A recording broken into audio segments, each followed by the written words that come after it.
ہر طرف بتوں کی پرستش ہے، نمرود کے مجسمے بنے ہوئے ہیں اور لوگ ان کی پوجا پاٹ کرتے ہیں۔ اب ابراہیم کا امتحان ہے کہ کیا اس ماحول کے اندر وہ ان کی طرف جھکاؤ کرتا ہے، لیکن جناب ابراہیم کہتے ہیں کہ ان تماثیل کے آگے تم آسن مارے بیٹھے ہو، جو اپنا دفاع بھی نہیں کر سکتے اور اپنی ضرورت کی تکمیل بھی نہیں کر سکتے، تمہاری ضرورتوں کو کیسے پورا کریں گے؟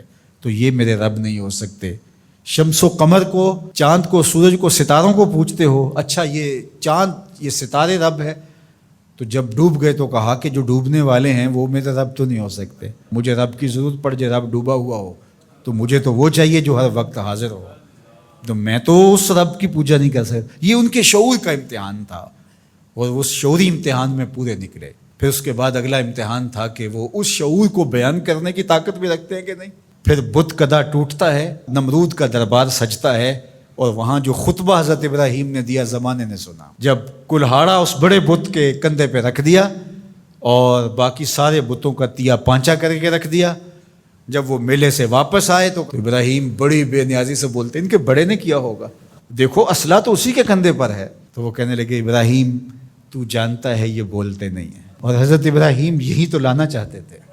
پھر جو خطبہ دیا، اف لکم ولما تعبدون من دون اللہ افلا تعقلون، افسوس ہے تمہارے اوپر اور افسوس ہے ان پر جن کو تم اللہ کے علاوہ پوجتے ہو، افلا تعقلون، تمہاری کھوپڑی میں دماغ نہیں ہے۔ اور پھر اللہ کی توحید کا بیان فرمایا۔ پھر اس کے بعد جان کا امتحان آیا، تو پھر جلتے ہوئے شعلوں کے اندر جس طرح ہنس کے داخل ہوا پیغمبر، یہ الگ اور نرالی شان تھی۔ نمرود نے سوچا تھا جل کے راکھ ہو گیا ہوگا چخا میں، لیکن 40 دن کے بعد جب آگ بجھتی ہے تو حضرت ابراہیم انگاروں سے چلتے ہوئے یوں باہر آتے ہیں جس طرح پھولوں پر کوئی نازنین چل کے آ رہا۔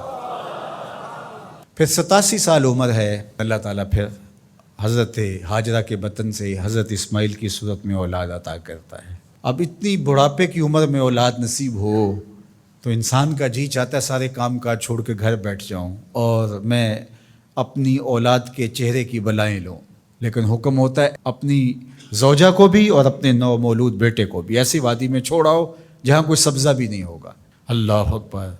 پھر اسماعیل علیہ السلام کی ایڑیوں کے رگڑنے سے زمزم جاری ہوتا ہے۔ اب ذرا دیکھیے، ایک ایسا امتحان آتا ہے اگر کو ہمالیہ پہ بھی ڈال دیا جاتا اس کا پتا بھی پانی ہو جاتا۔ فلما بلغ معہ السعی، جب وہ ان کے ساتھ چلنے پھرنے کے قابل ہوا۔ ابراہیم علیہ السلام خواب دیکھتے ہیں، اور خواب کیا دیکھتے ہیں کہ میں بیٹے کو ذبح کر رہا ہوں۔ فلما اسلما، جب دونوں راضی ہو گئے، باپ ذبح کرنے پہ اور بیٹا ذبح ہونے پہ۔ اب باپ کی آنکھوں پہ پٹی بندھی ہے، ہاتھ میں چھری ہے، 100 سال کا بوڑھا باپ، جبل صبیر کا دامن منع کی وادی، کارکنان قضاء و قدر دم بخود ہیں، شمس و قمر، یہ منظر آج سے قبل انہوں نے نہیں دیکھا تھا، اور سورج بادلوں کی اوٹ میں منہ چھپانے کی کوشش کر رہا ہے کہ یہ منظر مجھ سے نہیں دیکھا جائے گا، حوروں کی چیخیں نکل رہی ہے، کائنات تھرا رہی ہے، مالک قیامت آنے والی۔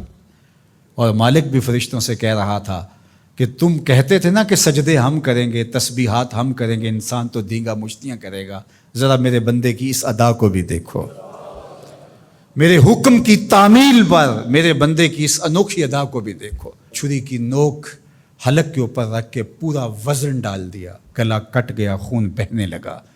ابراہیم علیہ السلام ایک عجیب کیفیت میں، کیا کیفیت ہو سکتی ہے میرے پاس تو لفظ نہیں ہے۔ اللہ اکبر۔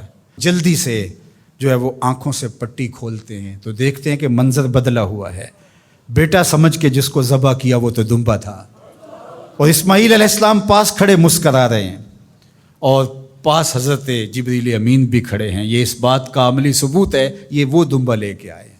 تو بے ساختہ جناب ابراہیم علیہ السلام کی زبان پر جو لفظ آیا وہ یہ تھا، اللہ اکبر، اللہ اکبر۔ تو حضرت اسماعیل بولے لا الہ الا اللہ واللہ اکبر، پاس کھڑے جبریل بولے اللہ اکبر وللہ الحمد۔